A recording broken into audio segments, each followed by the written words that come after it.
రీసెంట్గా press meet పెట్టిన YS Jaganmohan Reddy Vijayasai Reddy గురించి చేసినటువంటి వ్యాఖ్యలు చాలా ఇంట్రెస్టింగ్ అనిపించింది. ఎందుకంటే ఏపీ లిక్కర్ స్కామ్ గురించి మాట్లాడడం కానీ, ఆ లిక్కర్ స్కామ్లో తన ప్రమేయం లేదని ఆయన మాట్లాడడం కానీ అది పెద్ద ఆశ్చర్యానికి గురిచేది. కానీ విజయసాయి రెడ్డి విషయాన్ని ప్రస్తావించి ఒకటి ఆయన్ని రోగ్ అని పిలిచారు, అంటే ఒక వెధవ అని పిలవడం ఓపెన్గా పిలిచేశారు, ఈజ్ ఎ రోగ్ అని ఒకటి. రెండు, చంద్రబాబు వైపు వెళ్ళిపోయాడు అని ఒకటి. 3.5 ఏళ్ల తన రాజ్యసభ పదవిని కూటమి కోసం తాకట్టు పెట్టాడు. ఈ 3 తీవ్రమైనటువంటి వ్యాఖ్యలు. అయితే ఈ ఏడాది స్టార్టింగ్లోనే జగన్మోహన్ రెడ్డి పార్టీ వైసీపీ నుంచి బయటకు వచ్చేసిన విజయసాయి రెడ్డి అప్పట్లో ఏపీ లిక్కర్ స్కామ్ కేసు బయటపడే అవకాశం ఉందని అర్థం చేసుకుని తన సోర్సెస్ ద్వారానండి ఇన్ఫర్మేషన్ రావడంతో బయటకు వచ్చేసి అప్రూవర్గా మారే పరిస్థితి కూడా కనిపిస్తుంది. నిజానికి ఆయన ఇచ్చిన ఇన్ఫర్మేషన్ వల్లే ఏపీ లిక్కర్ స్కామ్ ముందుకెళ్తుంది. రాజకేశ్ రెడ్డి వంటి వాళ్ళు ఎంత సీరియస్ ఇన్వాల్వ్మెంట్ ఉందో దీంట్లో అనేది బయటపెట్టింది కూడా ఆయనే. ఎంత మాట్లాడినా ఏం చేసినా కూడా జగన్మోహన్ రెడ్డి గురించి నెగిటివ్గా, అంటే పరుష పదజాలంతో హార్ష్గా మాట్లాడిన సందర్భం విజయసాయి రెడ్డి ఒక్కడు కూడా లేదు. కానీ జగన్మోహన్ రెడ్డి మరి దాన్ని అర్థం చేసుకున్నారో లేదో ఎందుకో కానీ ఈయన మాత్రం చాలా రివర్స్లో స్ట్రాంగ్ మాటలు మాట్లాడడం జరిగింది. అయితే నా ఉద్దేశం ఏంటంటే ఇట్లా మాట్లాడడం వల్ల జగన్మోహన్ రెడ్డి ఒక కొత్త శత్రువుని పనిగట్టుకుని పిలిచి తయారు చేసుకున్నట్టు అనిపిస్తుంది. ఎందుకంటే ఎంతోమంది కాంగ్రెస్ నుంచి వైసీపీలోకి వచ్చి ఎంపీలు అయ్యి వెళ్ళారు, రాజ్యసభకి వెళ్ళారు, ఎంపీలు అయ్యారు, లోక్సభకి వెళ్ళారు, రాజ్యసభ ఎంపీలు అయ్యారు, లోక్సభ ఎంపీలు అయ్యారు. కానీ విజయసాయి రెడ్డికి ఉన్నటువంటి సర్కిల్ ఢిల్లీలో లేదు వీళ్ళెవరికి.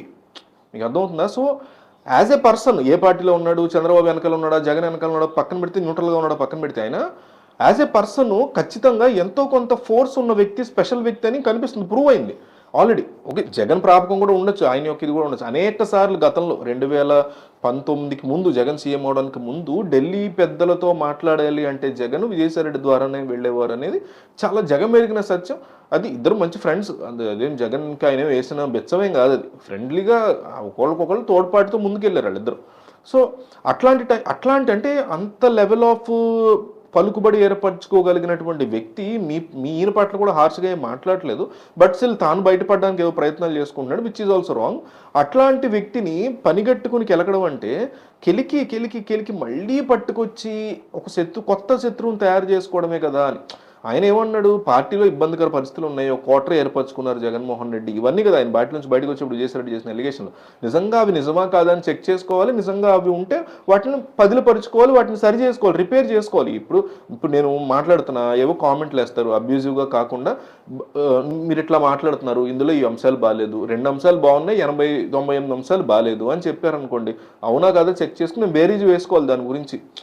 మన ఇద్దరం ఫ్రెండ్స్ అయినా, మీరు మనం నార్మల్ పీపుల్ అయినా. అంతేగాని మీరు ఎవరో వేరే యూట్యూబ్ ఛానల్ వాళ్ళకి సపోర్ట్గా చేస్తున్నారు ఇట్లా అంటాం చాలా ఫూలిష్గా అనిపిస్తుంది. సో అట్లాంటి మాటలు మాట్లాడడం కరెక్ట్గా అనిపిస్తుంది ఒకటి. రెండవది, నేను పెద్ద దొంగతనం పెద్ద స్కామ్ చేస్తున్నప్పుడు, లేదా చేసిన పరిస్థితి ప్రూవ్ అవుతున్న పరిస్థితి వైపు కథ వెళ్తున్నప్పుడు నాతో పాటు చేసిన వాడిని తక్కువ చేసి మాట్లాడడం, ఆయన రెచ్చగొట్టడం, ఆయన కెలకడం వల్ల నాకేమది ఇబ్బంది. ఇంకా ఎన్నిసార్లు బయట పెడతాడు. ఇప్పుడు స్కిల్ డెవలప్మెంట్ స్కామ్ కేసు ఉంది. జగన్మోహన్ రెడ్డి చంద్రబాబు నాయుడు ప్రభుత్వం గతంలో ఉన్నప్పుడు 2014-19 టైంలో పెట్టారని, ఈయన 2023-22లోనూ పెట్టినటువంటి కేసు ఇది. ఆ కేసులో ఎవరన్నా ఒకళ్ళు, అచ్చెన్నాయుడు లాంటి వాళ్ళు, ఎగ్జాంపుల్ చెప్తున్న పేరు, అలాంటి వాళ్ళు ఎవరన్నా అప్రూవర్గా మారటమో లేకపోతే పార్టీ నుంచి బయటకు రావడం, నేను కూడా ఇరుక్కుపోతానేమో ఎందుకని మంచిది బయటకు రావడం చేస్తే ఆయన పట్ల ఓకే, ఈయన జగన్ వైపు ఉండిపోయాడని మాట్లాడడానికి రోగ్ లాంటి పదాలు ఉపయోగించి, అమ్ముడు పోయాడు లాంటి పదాలు ఉపయోగించడం వల్ల అచ్చెన్నాయుడిని చంద్రబాబు రెచ్చగొట్టి ఇంకా ఈయన మీద మిగతా విషయాన్ని కూడా బయటికి పెట్టే రిస్క్ ఫ్యాక్టర్ ఉంటుంది కదా చంద్రబాబుకి అప్పుడు. అట్లాగే ఇక్కడ కూడా విజయసాయి రెడ్డి పట్ల ఇట్లా హార్ష్గా ప్రవర్తించడం వల్ల జగన్ యొక్క రిస్క్ ఫ్యాక్టర్ పెరుగుతుంది అనేది నాకు అనిపించినటువంటి అంశం. సో మీకు ఈ అంశం గురించి ఏమనిపించిందో కామెంట్ చేయండి.